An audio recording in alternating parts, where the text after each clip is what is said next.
Ito guys ang ating Korean mini pepper. Pero ito guys ang ginagawang powder paprika. Yan. Kasi hindi siya maanghang. May amoy lang or parang may twist na parang maanghang pero hindi siya maanghang. Parang fruits minsan.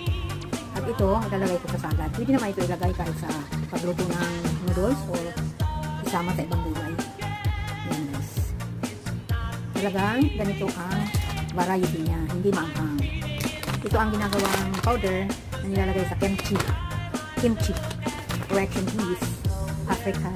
Ayan. Paprika. Ayan siya guys. Hindi naman seasonal naman ito. Hindi naman every time mayroon. It's on the season. So ito na guys ang ating vegetable salad with fresh paprika and some blueberry, herbal lettuce, apple, sweet corn, and cucumber.